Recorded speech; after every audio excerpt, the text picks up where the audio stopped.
Hello बच्चों। आपको पता है कि नेक्स्ट जो हमारा टॉपिक है वो है Coulomb's law in electrostatic. Coulomb's law in electrostatic, और इसके बिहाफ पे काफ़ी सारे न्यूमेरिकल्स भी हैं जो वो काफ़ी इंपॉर्टेंट हैं। तो कूलम्स क्या था? एक साइंटिस्ट था। कूलम्स ने हमें क्या बताया?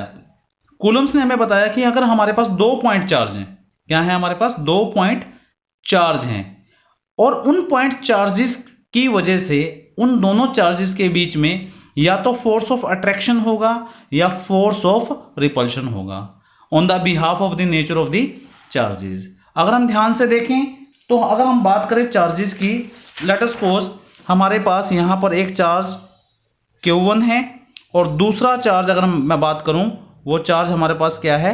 Q2 है। अब मान लीजिए दोनों पॉइंट चार्ज हैं और स्टैटिक चार्ज हैं। सबसे पहले तो आपको एक चीज समझनी है कि हमारे पास जो चार्जेस हैं वो स्टैटिक इन नेचर हैं, यानी स्टेट ऑफ रेस्ट पे हैं। दूसरा वो पॉइंट चार्ज हैं। ठीक, अब इन दोनों के बीच में एक डिस्टेंस हमने क्या ले ली? आर ले ली। क्लियर? एक डिस्टेंस क्या ली? आर ली। अब हम ये कहते हैं कि इन दोनों के बीच में या तो फोर्स ऑफ अट्रैक्शन होगा या फोर्स ऑफ रिपल्शन होगा। दोनों ही कंडीशन में जो फोर्स है वो डायरेक्टली प्रोपोर्शनल होगा product of the magnitude of the charges. Product of the magnitude of the charges. आपको समझ में आ रहा है? दूसरी बात, F इनवर्सली प्रोपोर्शनल होगा 1/r स्क्वायर के। क्या होगा? 1/r स्क्वायर के। तो देखिए यहां पर डायग्राम में हम देखते हैं, यहां पर जो फोर्स है डायरेक्टली प्रोपोर्शनल है Q1 Q2 के, और F इनवर्सली प्रोपोर्शनल है 1/r स्क्वायर के। तो कूलम्स ने क्या बोला कि it state that if for 2 point charge that is separated by some distance may be attract or may be repel depending upon the nature of charges with a force whose magnitude is directly proportional to the product of the magnitude of the charges and inversely proportional to the square of the distance taken from the center. Clear? ये क्या है आपका? Coulomb's ने जो हमें बताया उसके बारे में हमने लिखा। क्लियर? अब आगे चलते हैं थोड़ा सा। अगर हम ध्यान से देखें आगे तो आपको देखना है यहां पर हमने क्या लिखा? F directly proportional to Q1 Q2 divide by R square. तो F, ये प्रोपोर्शनल सिंबल जो है हमारा, इसको हटाएंगे तो एक कांस्टेंट इसका रूप धारण कर लेगा। तो F is equal to K Q1 Q2 divide by R square होगा। ठीक है? K क्या है बेसिकली यहां पर? K is the constant of proportionality. K क्या है आपका यहां पर? Constant of proportionality which depends upon the nature of medium in which two charges are located. My mean to say, मान लीजिए दो चार्जेस हैं, दो चार्जेस के बीच में अगर एयर है तो एयर है तो क्या इफेक्ट पड़ेगा, अगर उसके बीच में वाटर है तो क्या इफेक्ट पड़ेगा, उसके बीच में माइका है तो क्या फोर्स ज्यादा होगा या फोर्स कम होगा। यह टोटल डिपेंड करता है के की वैल्यू पे। क्लियर? के की वैल्यू पे, और के की वैल्यू हर सब्सटेंस हर मीडियम के लिए क्या होगी? अलग अलग होगी। क्लियर? और अगर हम बात करें कि अगर दो चार्ज हमारे, अगर हम ध्यान से देखें, अगर दो चार्ज हमारे लोकेटेड रहते हैं एयर या फिर वैक्यूम में, समझ पा रहे हैं कि अगर वैक्यूम में या वो एयर में है तो के की जो वैल्यू होगी वो होगी आपकी 1/4 पाई एप्सिलॉन नॉट। क्या होगी? के की वैल्यू 1/4 पाई एप्सिलॉन नॉट।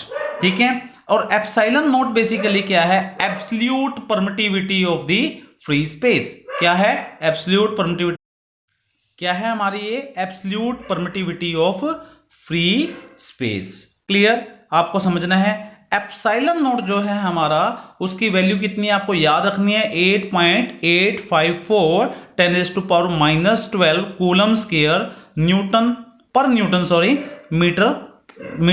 पर मीटर स्क्वायर। क्लियर? तो ये आपकी एप्सिलॉन नॉट की वैल्यू है। और जो के है हमारा, उसकी वैल्यू जो आप, अगर हम बात करते हैं सीजीएस सिस्टम तो वो क्या होगी? 1 होगी। अगर हम एसआई सिस्टम की बात करते हैं तो के की वैल्यू 9 × 10⁻9 न्यूटन मीटर स्क्वायर पर कूलम स्क्वायर होगी।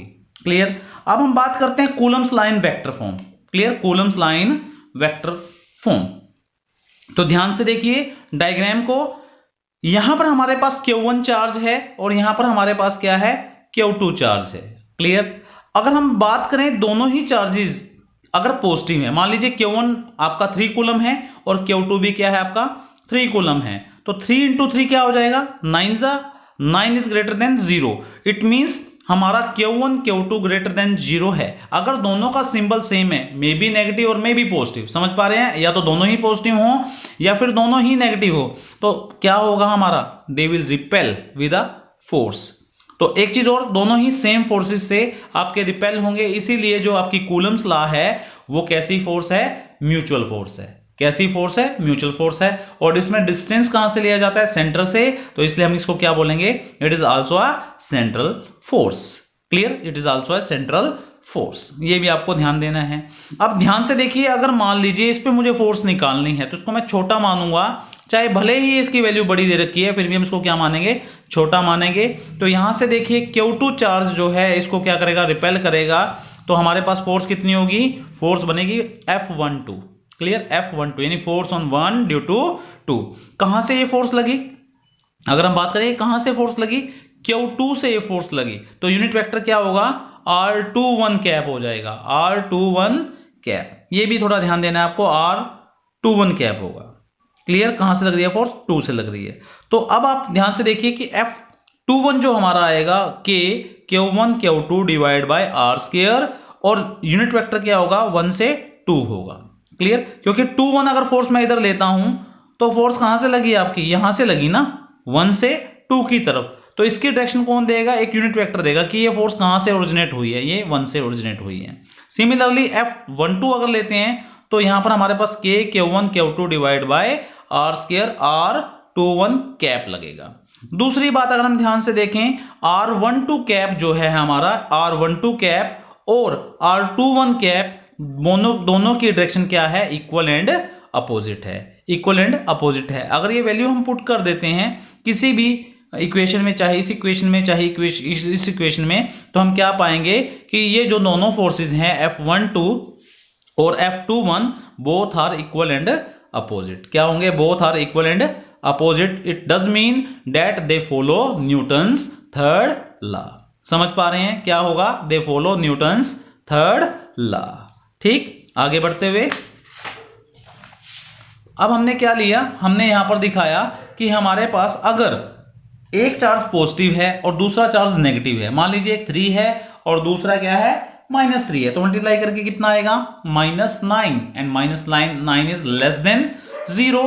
तो फोर्स का नेचर कैसा होगा, अट्रैक्टिव होगा। कैसा नेचर होगा, अट्रैक्टिव होगा।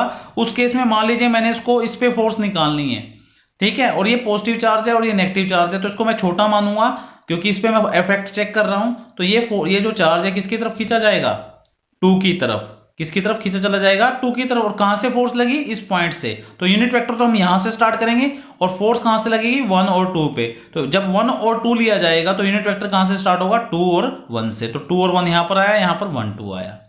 सेम इसमें भी हमारा क्या आएगा, इसमें भी हम अगर R21 सॉरी ये देख लीजिए, R12 is equal to minus of R21 unit vectors. तो इन दोनों की वैल्यू पुट करेंगे तो हम क्या कह सकते हैं कि इट ओबेज, कौन क्या ओबे करता है, न्यूटन थर्ड लॉ।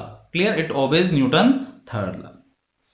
हमने नोट में क्या लिखा है, यहां पर हमने नोट में लिखा है कि Coulomb's law always holds good for point charges as well as stationary charges. Clear, आपको यह ध्यान देना कि वो स्टेशनरी चार्जेस और पॉइंट चार्जेस पे लागू होता है। और ये कैसी फोर्स होती है इसकी, आपकी म्यूचुअल फोर्स होती है। यहाँ पर म्यूचुअल फोर्स का मतलब समझेंगे आप कि अगर एक चार्ज दूसरे चार्ज को अपनी तरफ खींचता है और दूसरा चार्ज उसको अपनी तरफ खींचता है, यानी एक दूसरे को अपनी तरफ खींच रहे हैं, तो सेम फोर्स से वो खींचेंगे। साथ ही साथ ये सेंट्रल फोर्स है, क्योंकि हम जो फोर्स ले रहे हैं वो line joining the 2 points of the charge particle होती है। तो यहां पर हम इसको क्या बोल देंगे, this is the central force. Clear, अब आती है बात यूनिट ऑफ चार्ज की।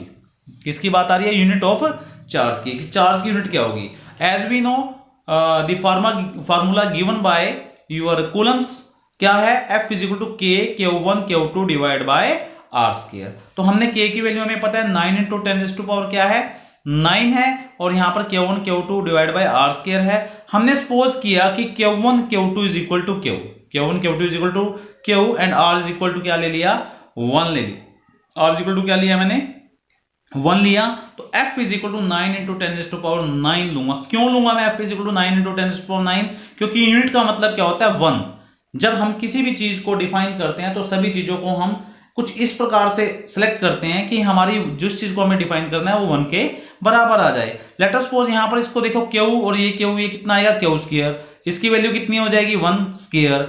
अब हमारे पास इस साइड क्या है 9 इंटू 10⁻9, तो अगर मुझे इस साइड को Q को पूरा 1 बनाना है तो फोर्स की वैल्यू कितनी होनी चाहिए 9 इंटू 10⁻9। तो आप देखिए कि यहां पर हमारे पास Q square is equal to 1 आया, Q is equal to plus minus 1 coulomb आया।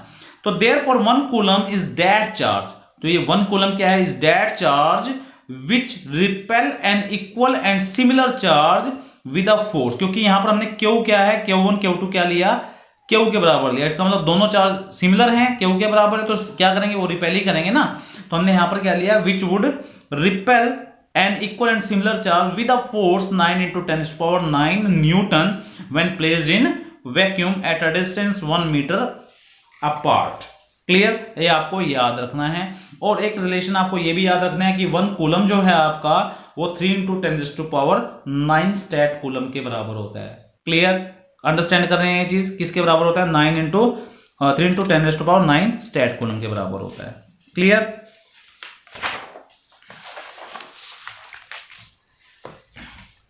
उसके बाद आपका आता है डाइलेक्ट्रिक कांस्टेंट, डाइलेक्ट्रिक कांस्टेंट और रिलेटिव इलेक्ट्रिकल परमिटिविटी। मान लीजिए आपने दो चार्ज लिए, क्लियर, दो चार्ज आपने लिए और दोनों चार्ज के बीच में आपने या तो वैक्यूम प्रोड्यूस कर दिया या फिर उसके बीच में एयर है, तो उसका जो आंसर आएगा हमारा वो आएगा 1/4πε0। ध्यान दीजिएगा ये आंसर आएगा जब हम वैक्यूम में रखते हैं Q1 Q2 divide bye are square. और जब उसी चार्ज को हम चाहे वो आपका वाटर है, चाहे वो आपका माइका है, चाहे वो आपका ऑयल है, उन दोनों चार्ज के बीच में हमने ये चीजें डाल दी, यानी मीडियम डाल दिया, फ्री स्पेस, और फ्री स्पेस यानी एयर और वैक्यूम के अलावा कुछ भी डाल दिया, तो मीडियम हमारा हो जाएगा यहाँ पर F मीडियम हो जाएगा 1/4πε। नॉट नहीं आएगा यहाँ पर, ध्यान दीजिएगा नॉट नहीं आएगा, बाकी चार सेम है, आर स्क्वायर आपका डिस्टेंस सेम है। हमने क्या किया डिवाइड कर दिया 2 को 1 से, तो F not divide by Fm आया, तो यहां पर आंसर क्या आ जाएगा, क्योंकि देखिए 4π से 4π कैंसिल हो जाएगा, Q1 Q2 से Q1 Q2 कैंसिल हो जाएगा और R से R कैंसिल हो जाएगा, तो लास्ट में हमारे पास क्या बचेगा epsilon divide by epsilon not, और इस रेशियो को हमने किससे डिफाइन कर दिया एप्सिलॉन R से। R designate for the relative electrical permittivity. Clear, तो ये क्या बन जाएगा आपको, इसको हम K से भी डिनोट कर सकते हैं, समझ पाइए, इसको हम किससे डिनोट कर सकते हैं K से भी डिनोट कर सकते हैं। तो हमने देखा कि ये बेसिकली क्या है, ये जो K है, K का मतलब डाइलेक्ट्रिक कांस्टेंट और एप्सिलॉन R का मतलब क्या है रिलेटिव इलेक्ट्रिकल परमिटिविटी। ये किसके बराबर है, या तो इन दोनों का रेशो या फिर इन दोनों का रेशो। अगर हम इनसे रिप्रेजेंट करते हैं तो ये क्या हो जाएगा, ये फोर्स है वैक्यूम में between the two charges at held at a distance R, और ये क्या है आपका between the same charges held at a distance R but in medium. ठीक, ये बोल सकते हैं, या हम ये कहेंगे it is a ratio of absolute electrical permittivity of the medium to the absolute electrical permittivity of the free space. Clear, तो आपको ये याद रखना है, यहां तक आपको समझ में आना चाहिए। अब हम बात करते हैं हमें K की वैल्यू कितनी निकाली थी, एप्सिलॉन अपॉन एप्सिलॉन नॉट, तो यहां से एप्सिलॉन की वैल्यू कितनी आ जाएगी एप्सिलॉन नॉट K। तो मीडियम का फार्मूला हमें पता था 1/4π एप्सिलॉन था, क्या था 1/4π एप्सिलॉन था, तो एप्सिलॉन की जगह पे क्या आ जाएगा एप्सिलॉन नॉट। तो देखिए ये वाला फार्मूला जो बनेगा हमारा, यहां से K बाहर आ जाएगा F नॉट बाय K। इसका मतलब क्या हुआ कि जो आंसर हमारा किसमें आ रहा था एयर में, मान लीजिए आंसर आ रहा है हमारा 100, अगर उन्हीं चार्जेस को हम वाटर में रख देंगे तो आंसर हमारा आएगा 100 डिवाइड बाय 81, यानी कम आंसर आएगा। तो इसका मतलब आप समझिए कि अगर मीडियम के अंदर फोर्स की बात करें तो हमेशा फोर्स कम आएगा, ध्यान दीजिएगा हमेशा फोर्स क्या आएगा कम आएगा। ओके, तो इसको रिपीट कीजिए, कॉपी पे नोट्स बनाइए, जैसे ही स्कूल ओपन हो गए then we will just follow on the blackboard. Thank you very much.